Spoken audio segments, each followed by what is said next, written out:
Palavra da Verdade, com Hernandes Dias Lopes. Irmãos amados, Deus está neste lugar. E onde Deus está, coisas novas, coisas lindas, coisas grandes acontecem. Eu quero repartir com vocês um texto que me é muito caro. E esse texto está no primeiro livro de Samuel. Primeiro livro de Samuel, capítulo 1. É a história de uma mulher que tinha um drama pessoal, tinha uma angústia na alma, tinha uma necessidade. E essa mulher coloca esta causa dela na presença de Deus. E ela chora diante de Deus. E ela insiste com Deus. E ela enfrenta tantas adversidades, mas pela fé ela prevalece. E ela alcança uma grande vitória. E Deus se manifesta na vida dela com reflexos para toda a sua nação. E eu não sei como é que você entrou aqui hoje. Talvez com o coração pesado. Talvez até ansioso a respeito do que está por vir. Talvez precisando de um toque da mão de Deus. De uma resposta de Deus hoje. Quem sabe você tem esperado muitos anos uma palavra, um sinal do favor de Deus. Quem sabe pela graça de Deus hoje pode ser esse dia. Então eu queria que você abrisse sua Bíblia comigo aí no primeiro livro de Samuel, no capítulo 1, para nós lermos esse texto, e você vai acompanhar essa leitura comigo. Está escrito: houve um homem de Ramataim Zofim, da região montanhosa de Efraim, cujo nome era Eucana, filho de Giroão, filho de Eliú, filho de Tou, filho de Zufi, efraimita. Tinha ele duas mulheres, uma se chamava Ana e a outra Penina. Penina tinha filhos, Ana, porém, não os tinha. Este homem subia da sua cidade de ano em ano a adorar e a sacrificar ao Senhor dos Exércitos em Siló. Estavam ali os dois filhos de Eli, Rofini e Finéias, como sacerdotes do Senhor. No dia em que Eucana oferecia o seu sacrifício, dava ele porções deste a Penina, sua mulher, e a todos os seus filhos e filhas. A Ana, porém, dava porção dupla, porque ele a amava, ainda mesmo que o Senhor a houvesse deixado estéril. A sua rival a provocava excessivamente para irritar, porquanto o Senhor lhe havia cerrado a madre. E assim o fazia ele de ano em ano. E todas as vezes que Ana subia à casa do Senhor, a outra irritava, pelo que chorava e não comia. Então Eucana, seu marido, lhe disse: Ana, por que choras? E por que não comes? E por que estás de coração triste? Não te sou eu melhor do que 10 filhos? Após terem comido e bebido em Siló, estando Eli o sacerdote assentado numa cadeira, junto a um pilar do templo do Senhor, levantou-se Ana e com amargura de alma orou ao Senhor, e chorou abundantemente, e fez um voto dizendo: Senhor dos exércitos, se benignamente atentares para a aflição da tua serva, e de mim te lembrares, e da tua serva te não esqueceres, e lhe deres um filho varão, ao Senhor o darei por todos os dias da sua vida, e sobre a sua cabeça não passará navalha. Demorando-se ela no orar perante o Senhor, passou Eli a observar-lhe o movimento dos lábios, porquanto Ana só no coração falava. Seus lábios se moviam, porém não se lhe ouvia voz nenhuma. Por isso Eli a teve por embriagada e lhe disse: Até quando estarás tu embriagada? Aparta de ti esse vinho.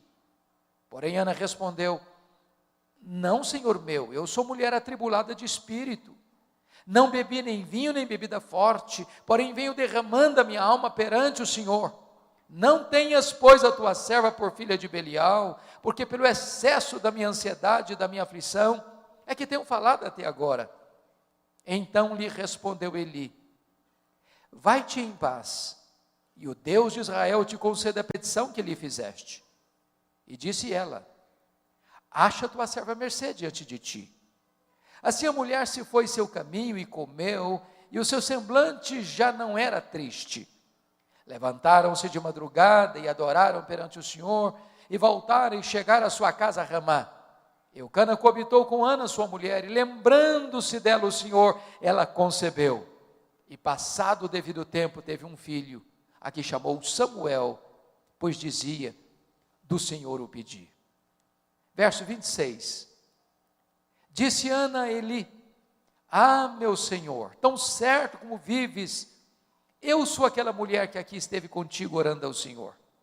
Por este menino morava eu, e o Senhor me concedeu a petição que eu lhe fizera, pelo que também o trago como devolvida ao Senhor por todos os dias que viver, pois do Senhor o pedi, e eles adoraram ali o Senhor.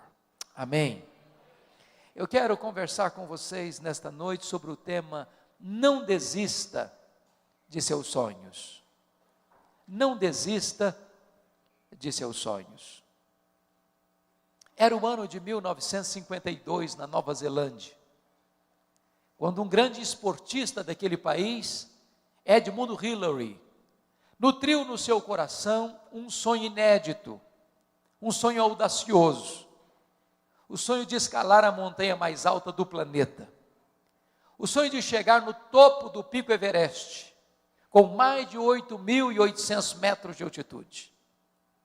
Edmund Hillary preparou-se para aquela grande empreitada da sua vida, mas quando ele partiu para realizar o seu sonho, ele fracassou. Ele não conseguiu chegar no topo do Everest. 6 meses depois, ele foi convidado para dar uma palestra em Londres, na Inglaterra. E quando ele chegou naquele bonito auditório, propositadamente as pessoas haviam colocado uma grande gravura do Monte Everest na parede. Ele entrou no auditório, olhou para a gravura, cabisbaixo, dirigiu-se à plataforma. Quando passaram-lhe a palavra, por um momento, ele esqueceu-se o auditório, voltou-se para a gravura e disse: Monte Everest, da primeira vez tu me derrotaste. Tu não podes crescer mais, mas eu ainda estou crescendo. Da próxima vez, eu te vencerei. 6 meses depois, Edmund Hillary era o primeiro homem na história da humanidade a chegar no topo do Pico Everest, deixando para nós um legado: não desista de seus sonhos. Eu sei que você tem sonhos, todos nós os temos. Quem não sonha não vive. Quem desistiu de sonhar, desistiu de viver. Mas é provável que neste auditório haja alguém aqui que já tenha perdido os seus sonhos mais bonitos pelas estradas da vida. É até provável que nesse auditório haja alguém que tenha visto os seus sonhos mais belos se transformando em pesadelos. Quem sabe haja neste auditório aqui alguém que já desistiu de seus sonhos, que já enterrou seus sonhos, que já colocou no túmulo de seus sonhos uma lápide com a seguinte inscrição: aqui jaz os meus sonhos. Pois eu quero encorajar você nesta noite a trazer esses sonhos de volta e a colocá-los na presença de Deus. Porque nós estamos servindo nesta noite não a um ídolo mudo, surdo, impotente. Nós estamos adorando o Deus vivo, aquele que está assentado no trono, aquele que tem as rédeas da história em suas mãos, aquele que faz e ninguém pode impedir a sua mão de fazê-lo. Nós estamos na presença do Deus Todo-Poderoso, que pode agir milagrosa e extraordinariamente na sua vida, na sua história, na sua família, nesta noite. O texto que acabamos de ler nos conta a história dessa mulher. Nos conta a história de Ana. Uma mulher que tinha um sonho bonito, um sonho legítimo, um sonho de ser mãe. Só que Ana é estéril, seu ventre é um deserto, ela não consegue conceber. E eu imagino que se Ana fosse nossa contemporânea, ela enfrentaria algumas abordagens. Talvez a primeira delas seria esta: Ana, você é uma mulher tão crente, você é tão piedosa, você ora tanto, você vai tanto à igreja, você está doente, minha filha, tem coisa errada na sua vida. Eu acho que você deveria fazer uma análise mais detalhada e meticulosa da sua árvore genealógica, porque é muito provável que haja alguma maldição hereditária incrustada aí na sua família, e enquanto você não quebrar essa maldição, você não vai ser curada. Só que o problema de Ana não era maldição hereditária. Se Ana vivesse hoje, talvez alguém parecido com os amigos de Jó chegariam para ela para dizer o seguinte: Ana, você é uma mulher tão crente, mas você está doente. Ana, eu acho que tem coisa errada na sua vida. Eu acho que você deve ter algum pecado que você ainda não confessou para Deus, porque toda causa tem um efeito, Ana. Ninguém sofre sem causa. Você deve ter feito coisa errada. Você tem que confessar esse pecado para você ser curada. Mas o problema de Ana não era pecado escondido. Se Ana vivesse hoje, talvez alguém mais audacioso chegaria para ela para dizer o seguinte: Ana, deve ter algum demônio da esterilidade escondido aí na sua vida. O que você precisa fazer é ir num culto de libertação. Só que o problema de Ana não era demônio. Confira comigo o que está escrito no versículo 5. O texto está dito aí que foi Deus quem a deixou estéril. Agora confira o versículo 6. O texto diz que foi Deus quem cerrou a sua madre. De tal maneira que a doença de Ana não tem a ver com maldição hereditária, não tem a ver com pecado escondido, não tem a ver com demônio. A doença de Ana tem a ver com Deus. E aí você pode dizer: bom, então eu não estou entendendo nada. Porque se Deus é bom, e Ele é. Se Deus tem o melhor para nós, Ele tem. Então como é que Deus pode adiar os nossos sonhos e os nossos sonhos mais legítimos? É sobre isso que eu quero tratar com você nesta noite. Primeiro, Deus adia os nossos sonhos para nos ensinar a gloriosa verdade de que as bênçãos, de que o Deus das bênçãos é melhor do que as bênçãos de Deus. A maior necessidade sua não é da bênção de Deus. A maior necessidade sua é do Deus da bênção. A maior necessidade sua não é de coisas. A maior necessidade sua é de Deus. A maior necessidade sua não é da dádiva. A maior necessidade sua é do doador. Você poderia ter todas as bênçãos de Deus. Se você não tem Deus, a sua vida é vazia. A sua vida não tem sentido ainda. Irmãos, prestem bem atenção nisso. Nós estamos vivendo na geração, no século, onde o eixo do cristianismo foi mudado. O cristianismo, como o pastor introduziu agora há pouco, ele é focado na pessoa bendita de Jesus Cristo, nosso Senhor. Ele é o Rei da glória, Ele é o Rei dos reis, Ele é o Senhor dos senhores, e nós estamos aqui nesta noite, é por causa dEle.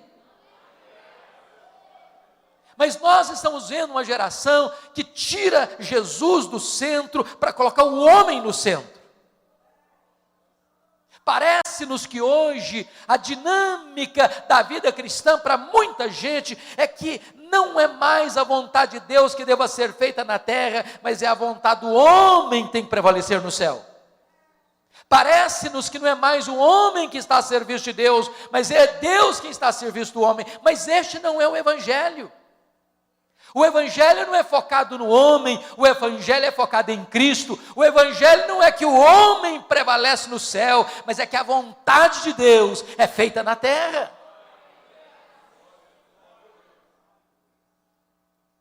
Quando nós começamos a colocar coisas e pessoas no lugar de Deus, Deus adia os nossos sonhos. Para nós entendermos que Ele, Deus, precisa ocupar o primeiro lugar na nossa vida. que Ele, Deus, precisa ser o primeiro na nossa agenda, para nós entendermos que Deus é melhor do que as bênçãos de Deus, que o doador é melhor do que a dádiva. A segunda verdade, ou a segunda coisa que Deus faz, quando os nossos sonhos são adiados, a segunda lição que Deus nos ensina é esta: Deus adia os nossos sonhos, para nós entendermos que tudo o que nós temos, tudo o que nós somos, veio de Deus, é de Deus, e deve ser consagrado de volta para Deus.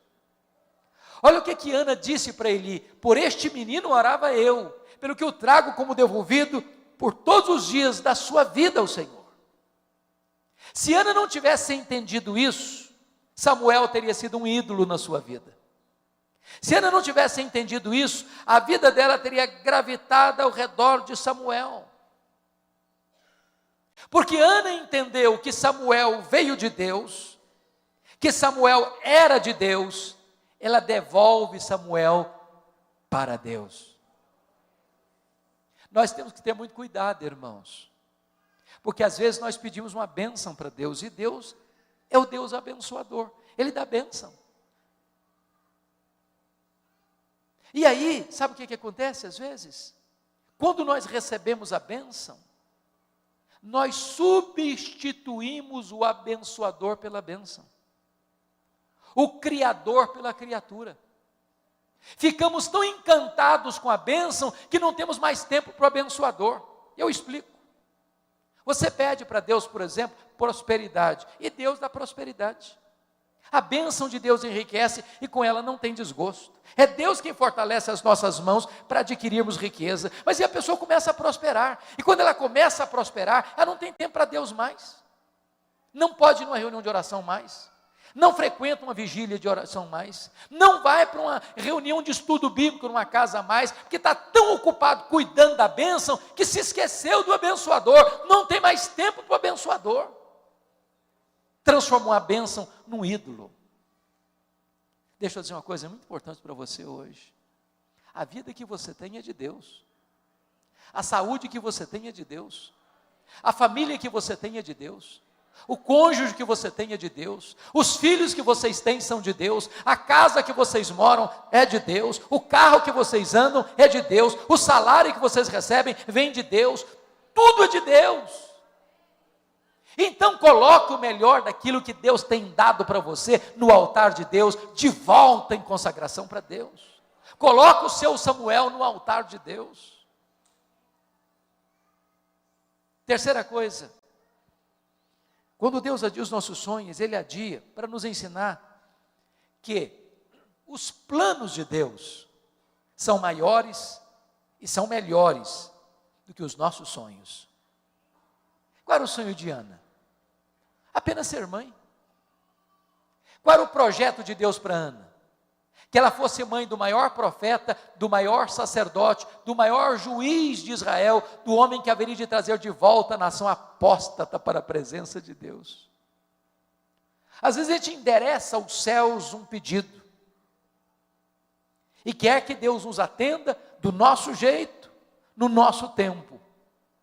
E aí Deus não atende do nosso jeito e no nosso tempo, e a gente fica ansioso, angustiado, questionando, duvidando. Sabe por que às vezes Deus não nos dá o que nós queremos?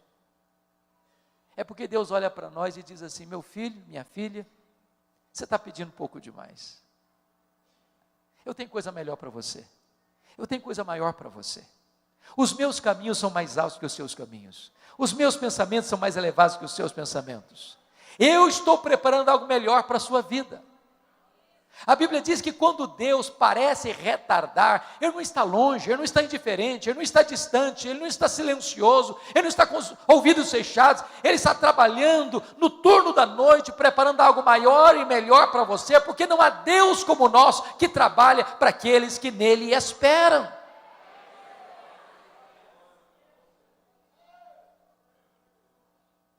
Quando José do Egito estava preso, diz a Bíblia que ele pediu ao copeiro do faraó para lembrar-se dele. E diz a Bíblia que o copeiro do faraó esqueceu-se dele. E ele ficou mais 2 anos mofando na cadeia.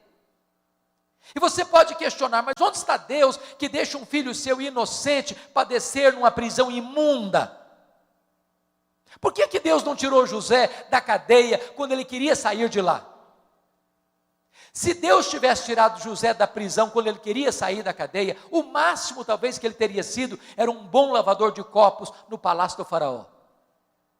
Mas naqueles 2 anos, Deus estava construindo a rampa do palácio para que ele saísse da cadeia e fosse governador do Egito. Deixa eu dizer para você, os planos de Deus são maiores e são melhores do que os seus sonhos.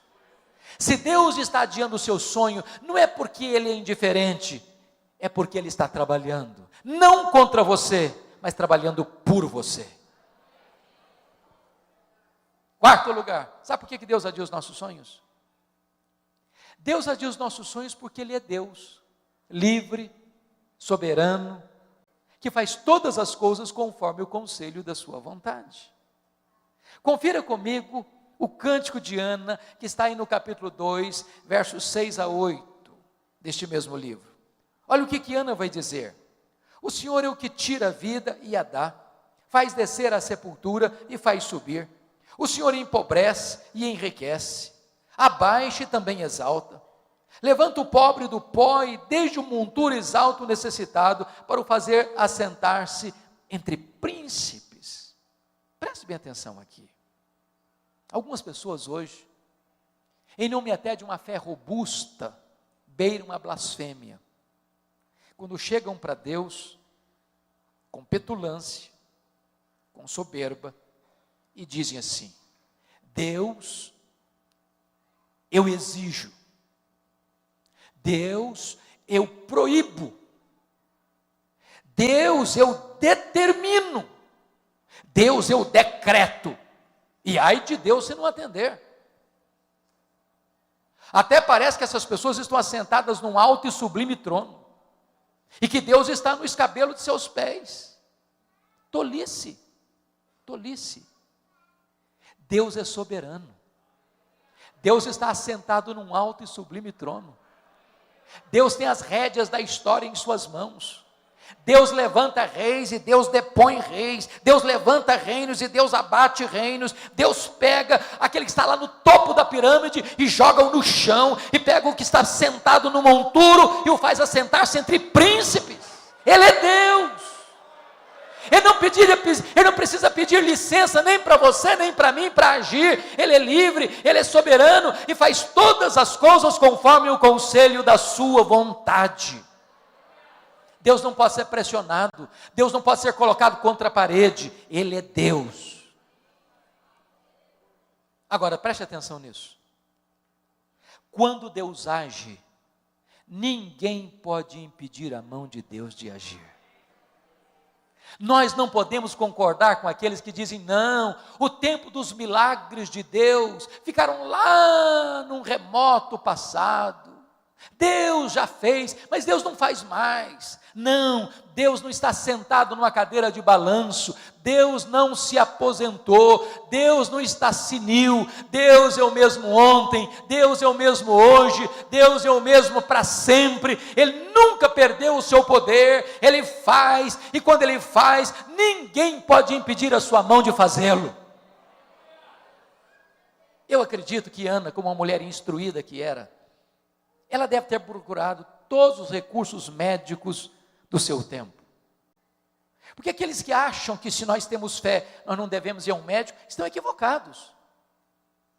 Porque Deus cura com o meio, sem o meio, apesar dos meios.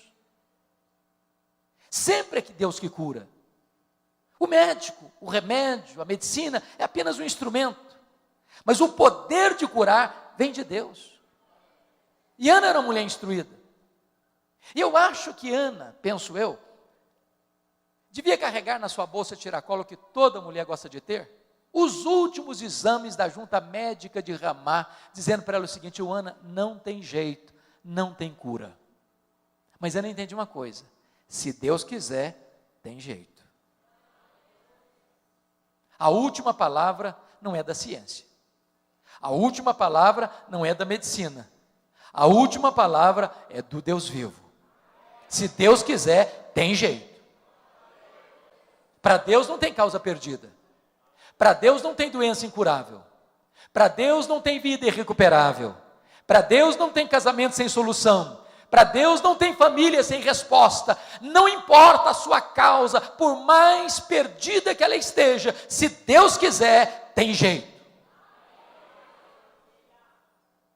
Há alguns anos, eu estava em Vitória, a caminho do hospital militar para fazer uma visita, hospital público.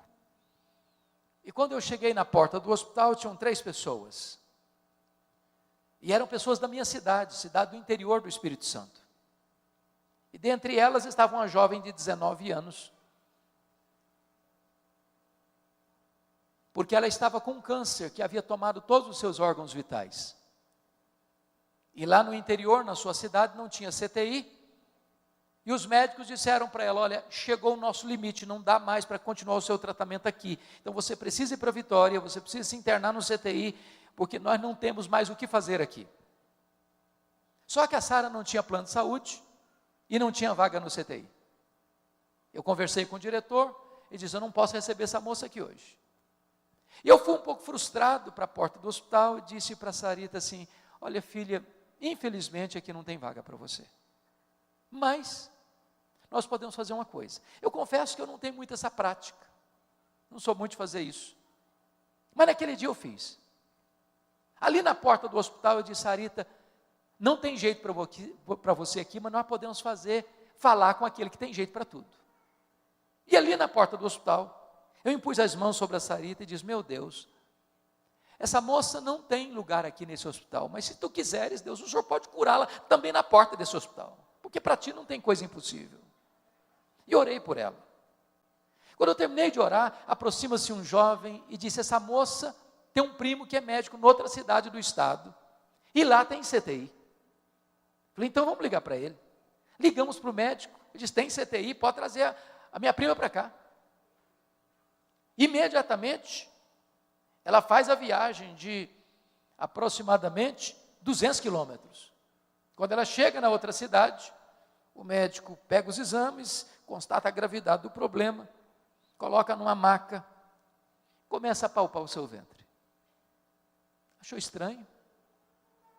Submeteu a Sarita aos mais rigorosos exames daquele hospital, não tinha mais nada no seu corpo. Sarita voltou para casa completamente curada naquele mesmo dia. Sabem por quê? Porque quando Deus quer, tem jeito. Eu não estou dizendo para você que todas as pessoas pelas quais eu e você oramos, Deus vai curar. Eu não estou dizendo isso. O que eu estou dizendo é que quando Deus quer, tem jeito. Então não desista de lutar. Então não desista de seus sonhos. Por mais difícil que seja a causa, por mais amarga que seja a luta, por mais renhida que seja a batalha, não desista em nome de Jesus. Agora, deixa eu dizer uma coisa para você. Quando nós temos sonhos, temos que ter muito cuidado. Sabem por quê? Porque há assassinos de sonhos soltos por aí. E Ana teve que lidar pelo menos com 3 assassinos de sonhos. A primeira pessoa que tentou matar os sonhos de Ana foi a sua rival Penina. A Bíblia diz que Penina provocava, que Penina irritava, sobretudo quando Ana subia à casa de Deus, a Penina provocava de tal maneira que a Ana começava a chorar, perdia o apetite, entrava em depressão. Eu não sei o que é que Penina dizia para Ana, mas uma coisa eu tenho certeza, é que Penina não era uma mulher de Deus. Porque gente de Deus não vive para infernizar a vida dos outros. Gente de Deus é bálsamo. Gente de Deus é aliviador de tensões. Mas à luz do versículo 6, a impressão que eu tenho é que Penina dizia mais ou menos o seguinte para Ana: Ana, você é crente, você é piedosa, você vai à igreja, você ora tanto, está aí doente. Eu não sou crente igual a você, eu não oro igual a você, eu não vou à igreja igual a você, estou aqui com saúde, cheia de filhos. Se esse negócio de igreja, de orar, de jejuar funcionasse mesmo, Ana, você não estaria aí doente. Você conhece gente assim? Cuidado com essa gente. São assassinos de sonhos. Querem vender para você a ideia de que ser crente é viver numa redoma de vidro, numa estufa espiritual, blindado das intempéries e vicissitudes da vida. Jesus nunca prometeu, nem para você, nem para mim, que nós passaríamos incólumes neste mundo, sem aflição. O que Ele prometeu para você e para mim, é estar conosco todos os dias, até a consumação dos séculos.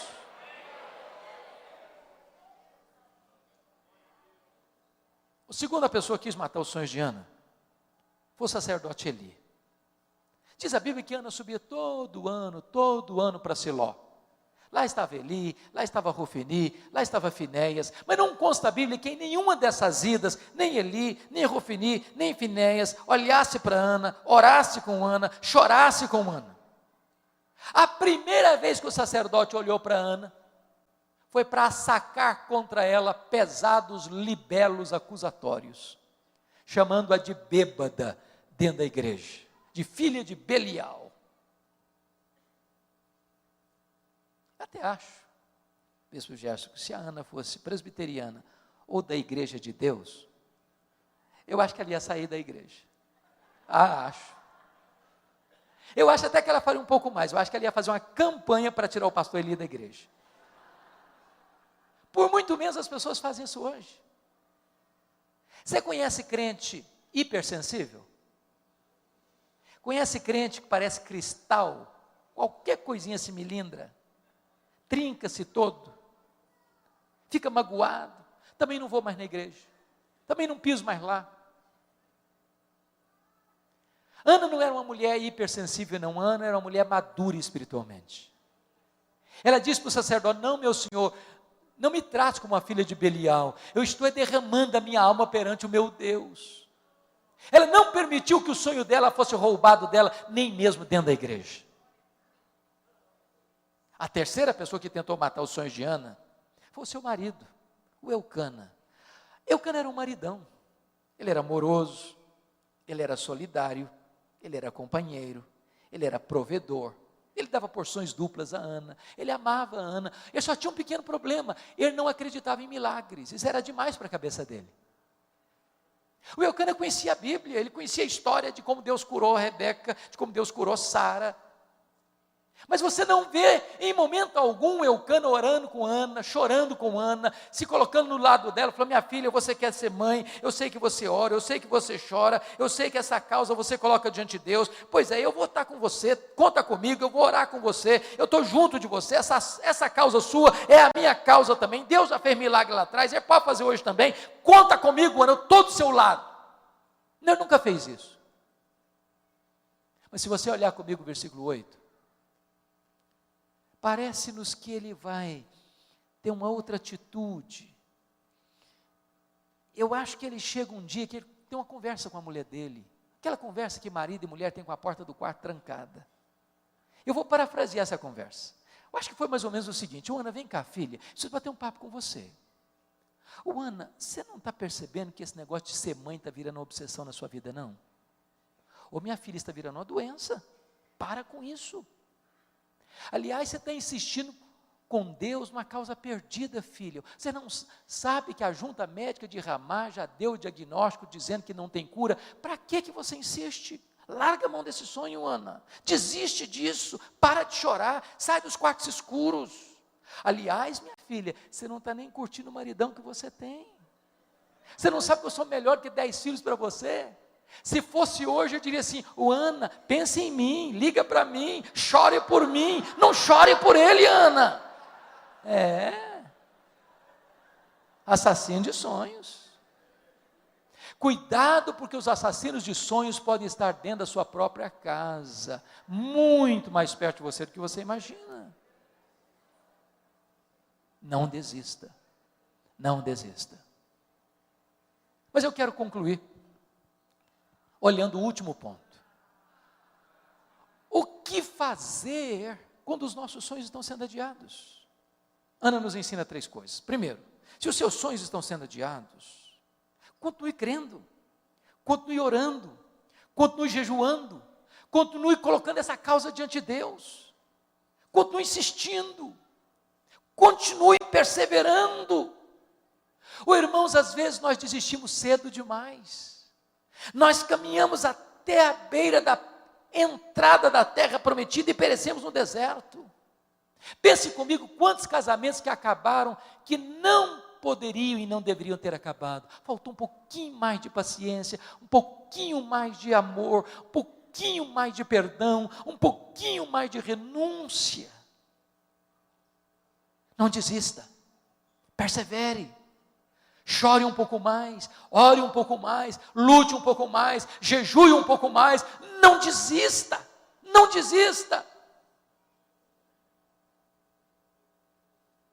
Norman Vincent Peale foi um pastor metodista, e Norman Vincent Peale escreveu o seu primeiro livro, O Poder do Pensamento Positivo. Todo escritor enfrenta esse problema, nenhuma editora gosta de publicar o primeiro livro de um escritor. E ele então procurou as editoras para publicar o seu livro, bateu de porta em porta, nenhuma editora se interessou pelo livro. Ele ficou tão frustrado, que jogou os rascunhos no lixo, e disse assim: no lixo vão ficar os meus sonhos. Dona Ruth, sua mulher, mais crente e mais otimista do que ele, como via de regra as mulheres são, pegou os rascunhos do lixo, e disse assim para ele: eu vou lutar pelos seus sonhos. Voltou a bater de porta em porta nas editoras, encontrou uma editora interessada no livro. Resultado, esse livro já vendeu mais de 40 milhões de exemplares, estavam no lixo, um dos maiores best-sellers da literatura cristã. Não desista em nome de Jesus. Na saga da política americana, há um homem que me impressiona muito, Franklin Delano Roosevelt. Esse camarada estudou em Harvard, estudou em Colômbia, entrou na política, fez uma carreira brilhante. O sonho de Roosevelt era ser presidente dos Estados Unidos da América. Entretanto, com 39 anos de idade, ele sofreu poliomielite e foi para uma cadeira de rodas.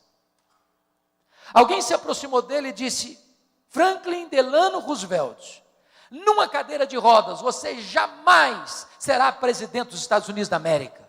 Ele respondeu: pois eu nunca desistirei. Foi o único homem até hoje, na história americana, que foi eleito e reeleito presidente dos Estados Unidos da América 4 vezes, consecutivamente. Não desista de seus sonhos. Não desista de seus sonhos. A segunda coisa que Ana nos ensina, quando os nossos sonhos estão sendo adiados, é que você precisa tomar posse das promessas da palavra de Deus. Olha que coisa magnífica. Eli abrir a boca e falar uma tolice para Ana, chamando-a de bêbada. Essa palavra Ana não acolheu no coração. Irmãos, eu sou pastor há 33 anos. Eu já vi muita gente doente emocionalmente, porque um dia escutou uma palavra atravessada do pai, da mãe, do marido, da esposa, do professor, da professora, do patrão, do vizinho, e essa palavra entrou com uma seta envenenada e adoeceu a alma. Se alguém um dia falar uma coisa atravessada para você, por favor, não hospede essa palavra no coração. Você não é o que as pessoas pensam, você não é o que as pessoas falam, você é quem Deus diz que você é. Agora preste atenção, esse mesmo profeta que falaram uma tolice, agora abre a boca, e é um mensageiro de Deus, e é um profeta de Deus, quando ele diz para Ana assim: vai em paz para a tua casa, e o Deus de Israel te conceda a petição que lhe fizeste. Essa palavra é boa, essa palavra é de Deus, essa palavra Ana acolheu no coração, essa palavra trouxe cura e libertação para Ana. Agora nota uma coisa, Ana teve 2 curas. A primeira cura que Ana teve foi a cura emocional. emocional. Se você perceber no versículo 17, quando ela desceu de Siló, diz a Bíblia que o seu semblante já não era mais triste. A tristeza foi embora, a depressão bateu em retirada, a alegria voltou, o brilho no rosto voltou. Mas diz o texto que ela desceu para Ramá, coabitou com seu marido, Deus se lembrou dela, ela concebeu e deu à luz a um filho, a quem pôs o nome de Samuel. Sabe o que significa isso? Lá em Siló, Deus curou a alma dela. Lá em Ramá, Deus curou o ventre dela. Lá em Siló, Deus restaurou as emoções dela. Lá em Ramá, Deus curou o útero dela. Lá em Siló, ela tomou posse das promessas de Deus. Lá em Ramá, o milagre se historificou na sua vida. O que significa isso para nós? Não escute os arautos do caos. Não escute os arautos do pessimismo. Não escute os embaixadores da incredulidade. Tem um monte de gente dizendo para você, não, o cenário está ruim, vai ficar pior, não, está muito complicado, mas vai piorar muito mais, você não consegue, não vai dar certo, não vai funcionar, outros já tentaram, não conseguiram, é melhor você nem começar, é melhor você desistir logo, não vai dar certo, vai dar errado, vai dar muito errado, e todo dia, toda hora, a todo momento, tem gente pessimista do seu lado, tem gente semeando palavras de incredulidade no seu coração, tem gente apostando no fracasso na sua vida, tem gente que quer que você aceite passivamente a decretação da derrota na sua casa, na sua família, mas em nome de Jesus, não escute os profetas do pessimismo, abra os ouvidos da sua alma, escute as promessas da palavra de Deus, porque Deus vela pela sua palavra em a cumprir.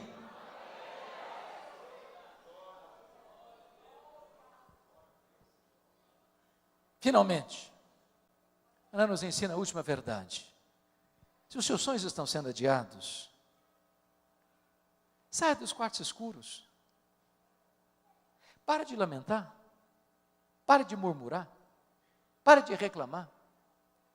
Volte a viver, volte a sonhar, volte a sorrir, volte às trincheiras da luta. Dá-me a impressão que Ana queria ser mãe, mas ela chorava tanto, estava tão deprimida, que ela nem se relacionava mais com o marido.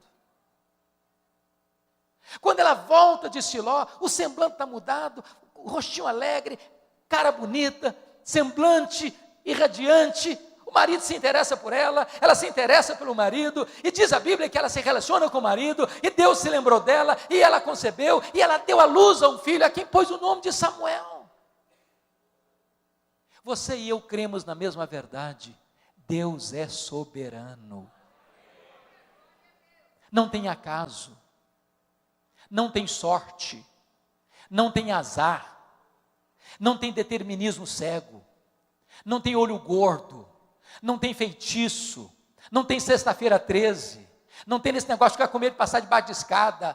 Você não é governado por coisas místicas, você é governado pela mão do Deus Todo-Poderoso. Nem um fio de cabelo da sua cabeça pode ser tocado sem que Deus saiba, sem que Deus permita, sem que Deus tenha um propósito. Então preste atenção nisso, volte a viver, volte a cantar, volte a sorrir, volte a saber que Deus está no controle, que a sua vida não está solta ao léu, jogada de um lado para o outro. A mão de Deus dirige o seu destino, e você pode clamar com todas as forças da sua alma: nós sabemos que todas as coisas cooperam para o bem daqueles que amam a Deus, daqueles que são chamados segundo o seu propósito.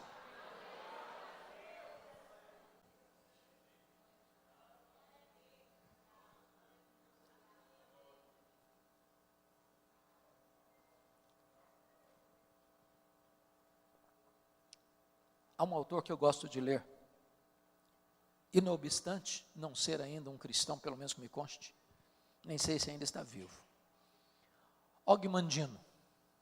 Se você nunca leu O Maior Vendedor do Mundo, vale a pena ler. Mas o que mais me impressionou em Og Mandino é que aos 35 anos de idade ele estava bêbado, falido, caído numa sarjeta, pensando em suicídio. 10 anos depois, Og Mandino estava no topo da fama mundial. escrevendo livros lidos e traduzidos no mundo inteiro, encorajando as pessoas a viverem com otimismo. E eu fico pensando no meu coração, se um cara que nem cristão consegue viver com otimismo, e você? E eu? Que podemos dizer, este é o dia que o Senhor fez, alegremo-nos e regozijemo-nos nele. Aliás, você deveria todo dia, ao acordar, abrir a janela do seu quarto e dizer, Deus, pode ser hoje, Senhor. Pode ser hoje. Você começou o seu dia animado. Uma aventura nova, uma caminhada nova, com vitórias novas, com coisas magníficas todo dia, todo momento. E Og Mandino, no seu livro autobiográfico, tem um conselho muito simples, até muito prático, para você começar o seu dia animado. E o conselho dele é o seguinte, bem de manhã, antes do café da manhã, faça o seguinte, pegue o melhor jornal da sua cidade. Aqui em Brasília é o Correio? Ou tem outro melhor? É o Correio Brasiliense. É o mais lido? Talvez. Pega o Correio Brasiliense então, vá lá. Bem de manhã, antes do café, abra o jornal. Só um detalhe, não comece a ler as notícias políticas não, que você vai ficar deprimido, você vai perder o apetite, vai ficar revoltado, vai amargurar o coração. Então pula essa página, tá bom? Pula. Segundo lugar, você não vai querer também começar o seu dia lendo as páginas econômicas, não é verdade? Você não é tão valente a esse ponto. A inflação está voltando, tem empresa quebrando, tem gente desempregada, a perspectiva para o ano que vem é complicada, você vai ficar depressivo, então pula essa página da economia também, tá bom? Rápido. Bom, você não vai querer também começar o seu dia lendo as páginas policiais, você vai ficar com medo de sair de casa, então é melhor você não ler, pula essa página também. É claro que você não vai querer começar o seu dia lendo as páginas esportivas, porque de repente você é torcedor do Vasco da Gama e tem certeza que vai cair e você está depressivo com isso, então pula também essa página. Você quer começar o seu dia animado, diz ele? Faz o seguinte então, leia a página do obituário, a lista das pessoas que morreram. Só um detalhe, você tem que ler tudo. Os nomes grandes, os nomes pequenos, lê tudo. Quando você terminar essa leitura, você vai descobrir algo fantástico. Você vai descobrir que o seu nome não está nessa lista. Você vai descobrir que as pessoas que estão nessa lista dariam tudo para estar no seu lugar, mas elas estão mortas. Você vai descobrir que você está vivo, e se você está vivo, um milagre de Deus pode acontecer na sua vida hoje. Não desista de seus sonhos.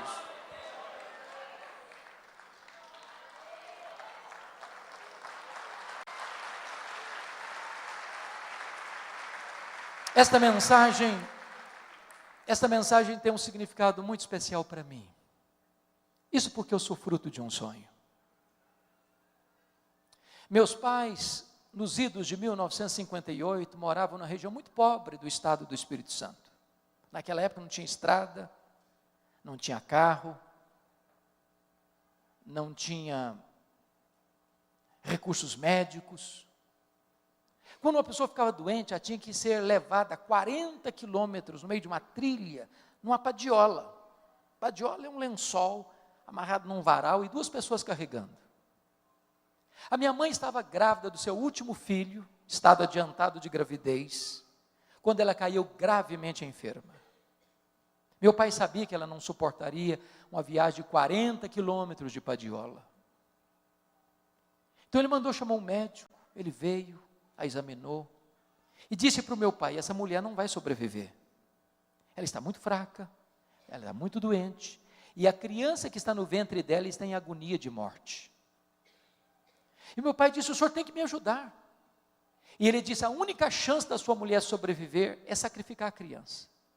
Se não tirar a criança, a mãe morre junto com a criança. E naquele momento, a minha mãe tomou outra decisão. Eu não abro mão desse filho. Eu não desisto desse filho. Eu estou pronta a morrer com ele, a morrer por ele, mas eu não desisto dele. E ela fez um voto para Deus. E disse, meu Deus, Se tu poupares este filho, eu vou consagrá-lo para ti, para que ele seja um pastor, para que ele seja um pregador do Evangelho. Deus ouviu a oração da minha mãe e eu nasci.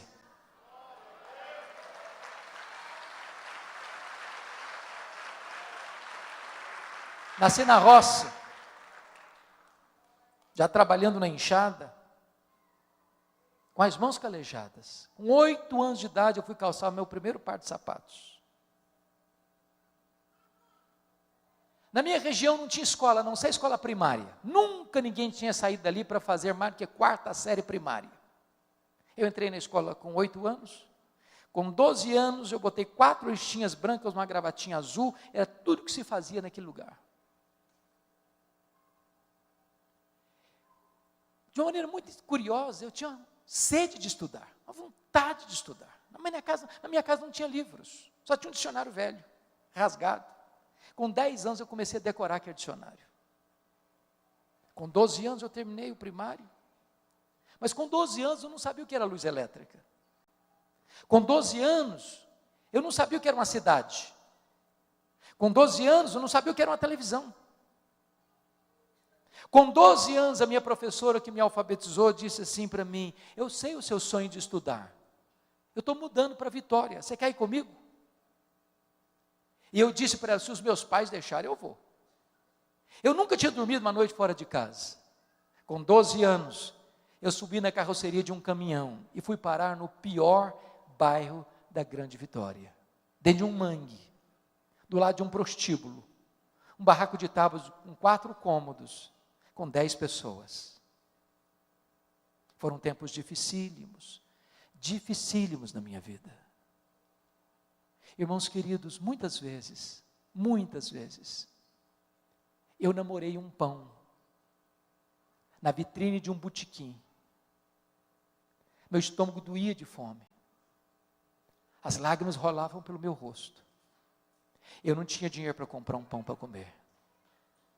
Muitas vezes eu acordava de noite com fome, não tinha açúcar para comer, não tinha farinha para comer, e eu dormia soluçando de fome. Eu tinha um sonho, e eu queria lutar por ele. A minha mãe sabe que nunca me contou o projeto dela com Deus. Ela entendia que Deus haveria de me chamar, em vez de eu ser sugestionado a ir para o seminário.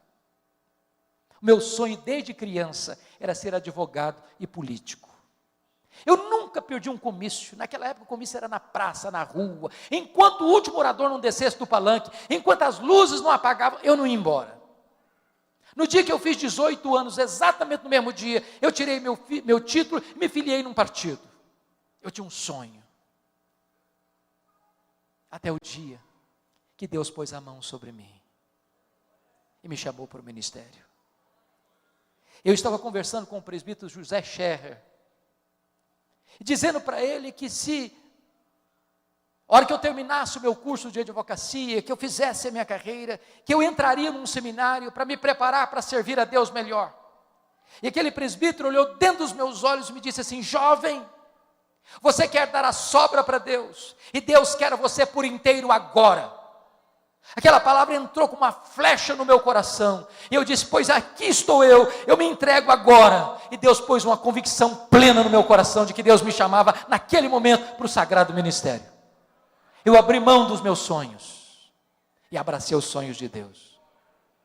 E hoje eu posso dizer para você que não tem nada mais sublime no mundo do que ser pastor, do que ser pregador do Evangelho de Jesus Cristo nosso Senhor. Antes da minha mãe morrer, ela me chamou à sua casa e disse: filho, eu preciso falar com você. E ela me contou essa história, e ela me contou mais.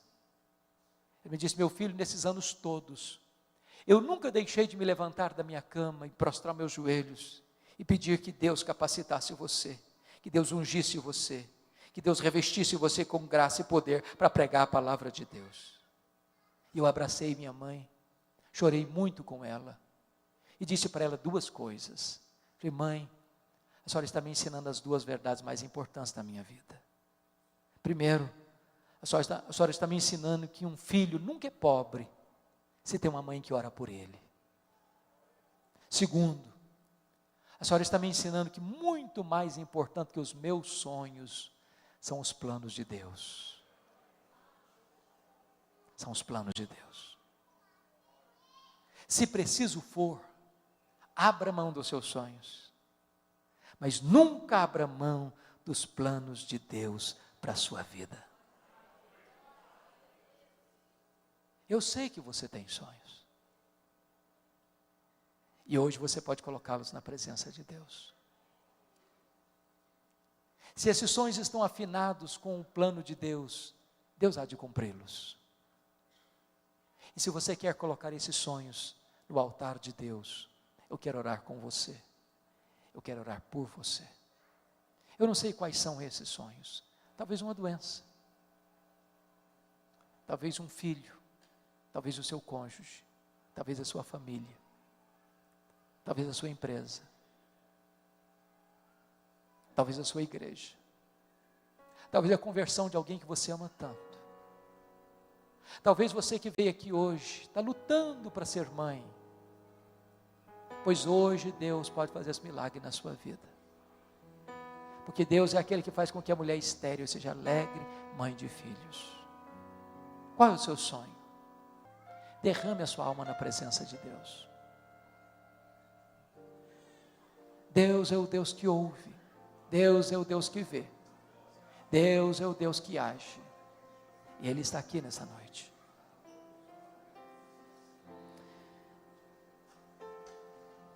Deus, Tu és magnífico, revestido de glória e de majestade. Não há outro Deus além de Ti. Só Tu és Deus.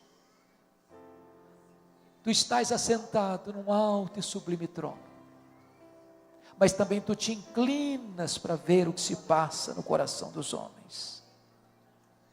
Então Deus olha para nós nesta noite, com graça e com misericórdia, contempla o clamor dos Teus filhos e das Tuas filhas, olha dos altos céus e vê as lágrimas que estão sendo vertidas.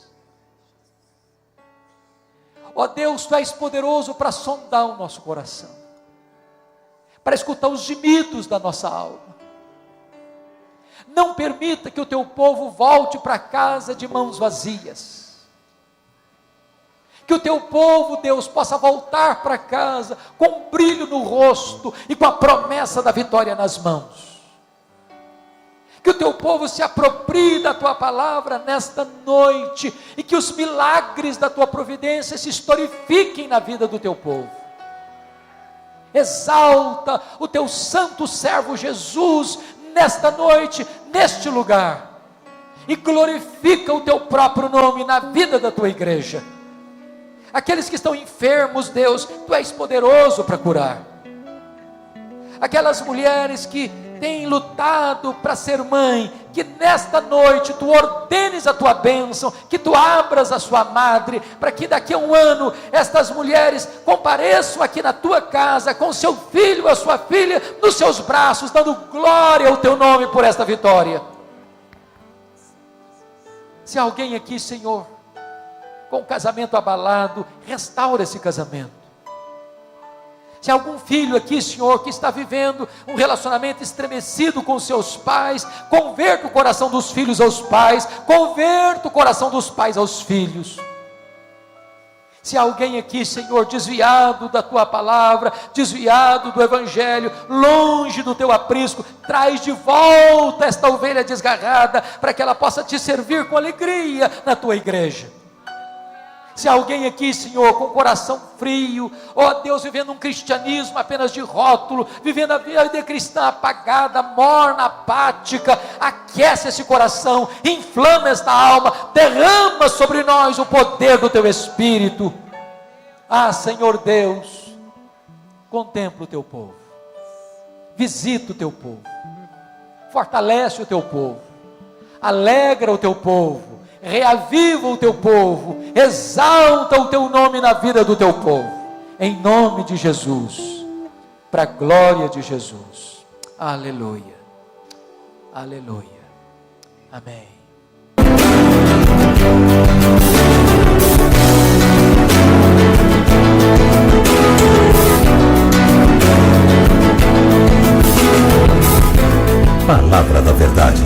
com Hernandes Dias Lopes.